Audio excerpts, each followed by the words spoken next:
Sir आए अब हम बात करते हैं कि सर जब भी ट्रांजैक्शन होती है तो वो सबसे पहले कहाँ जाती है, जनरल जर्नल में। अब सर जनरल जर्नल जो है एक फॉर्मेट है, सही है ना, इट्स अ फॉर्मेट, सही है, जिसके अंदर ट्रांजैक्शन रिकॉर्ड होती है, सही है, ट्रांजैक्शन आपकी एंटर होती है। अब सर हर चीज़ के जो है रूल्स होते हैं, कुछ जवाबित होते हैं, ठीक है ना सर। इसी तरीके से जो जैसे तुमने बचपन में पढ़ा होगा कि भाई accounting is a language of business, accounting is a language of business. Sir language of business जैसे इंग्लिश ग्रामर होती है, सही है, फारसी होती है, अरबी होती है, सिमिलरली बिजनेस की लैंग्वेज अकाउंटिंग है। अब हर लैंग्वेज के कुछ ना कुछ रूल्स होते हैं, सिमिलरली अकाउंटिंग के भी कुछ ना कुछ रूल्स हैं। वो रूल्स क्या हैं, वो कहलाते हैं rules of debit and credit. अब सर याद रखो 5 एलिमेंट्स है, पूरी की पूरी अकाउंटिंग ना इन 5 चीज़ों पे घूमती है, asset, liability, income, expense, capital. तो सर याद रखो एसेट और एक्सपेंसेस जब भी इंक्रीज होते हैं, एसेट या एक्सपेंसेस जब भी इंक्रीज होते हैं तो वो डेबिट होते हैं, और एसेट और एक्सपेंसेस जब भी डिक्रीज होते हैं तो वो क्रेडिट होते हैं। रूल है ये।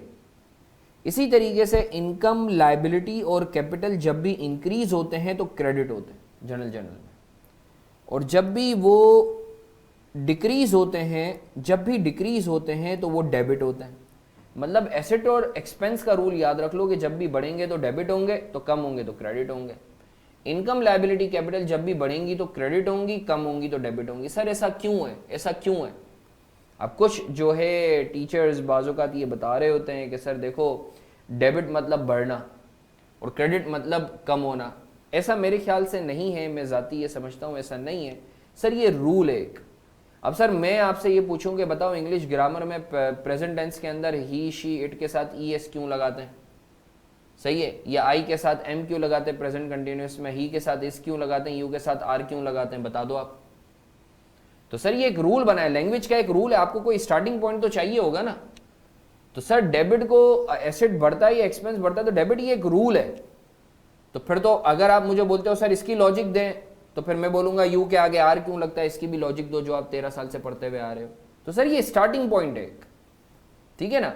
तो आई होप सर आपको ये चीज क्लियर है, सर आई होप आपको ये चीज क्लियर है कि सर एसेट और एक्सपेंसेस जब भी बढ़ेंगे तो आप इसे डेबिट रजिस्टर में रिकॉर्ड करेंगे, मतलब डेबिट करेंगे, और जब भी कम होंगे तो आप इसे क्रेडिट करेंगे। सिमिलरली लायबिलिटी, इनकम, कैपिटल बढ़ेगा तो आप उसको डेबिट क्रेडिट रजिस्टर में रिकॉर्ड करेंगे, सही है, और जब भी कम होगा तो आप इसे डेबिट रजिस्टर में रिकॉर्ड करेंगे। सर मैं उम्मीद करता हूं आपको क्लैरिटी है। अच्छा सर इसका फॉर्मेट क्या है जनरल जर्नल का? भाई देखो ये फॉर्मेट है जनरल जर्नल का, आप इधर डेट डालते हो, जो भी आपकी ट्रांजेक्शन भी होती है पर्टिकुलर्स उसको आप यहाँ लिखते हो, ये है P R, this is called post reference. अच्छा इससे पहले माजरत ये मेथड्स जो भी बिजनेस का नाम है वो लिखते हो जनरल जर्नल, और जिस पीरियड के लिए बना रहे हो वो लिखते हो।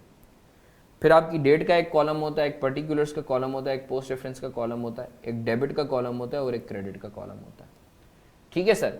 तो सर हमने एसेट और एक्सपेंसेस और लायबिलिटी, इनकम, कैपिटल के डेबिट और क्रेडिट के रूल देख लिए, और हमने फॉर्मेट भी देख लिया कि सर किस तरीके से आप जनरल जर्नल बनाओगे। तो सर आई एम श्योर आपको क्लियर है। अब सर हम जो है क्या कहते हैं जल्दी से एक जो है क्या कहते हैं क्वेश्चन करेंगे, फिर हम आगे बात करेंगे। पोस्ट रेफरेंस को फिलहाल इग्नोर कर दो, फिर आगे बताऊंगा। सर पोस्ट रेफरेंस होता क्या है बता देते हैं। भाई देखो जनरल लेजर के अंदर ना कोडिंग होती है, जाहिर सी बात है, सही है, कोड्स होते हैं आपके, चार्ट ऑफ अकाउंट्स के नाम से भी जिसको तुम जानते हो, सही है। तो वो आगे हम पढ़ेंगे, तो इसलिए अभी मैं पोस्ट रेफरेंस को जो है इग्नोर करवा रहा हूँ। जब मैं इसकी रेफरेंसिंग करवाऊंगा तो वहाँ तुम्हें क्लैरिटी होगी। आई होप सर आपको ये चीज़ क्लियर है कि sir rules of debit and credit क्यों है। पी आर मतलब पोस्ट रेफरेंस, में लिख भी देता हूँ। फिलहाल इसे इग्नोर करो, जब हम जनरल लेजर पे जाएंगे तो इस पे बात करेंगे सर।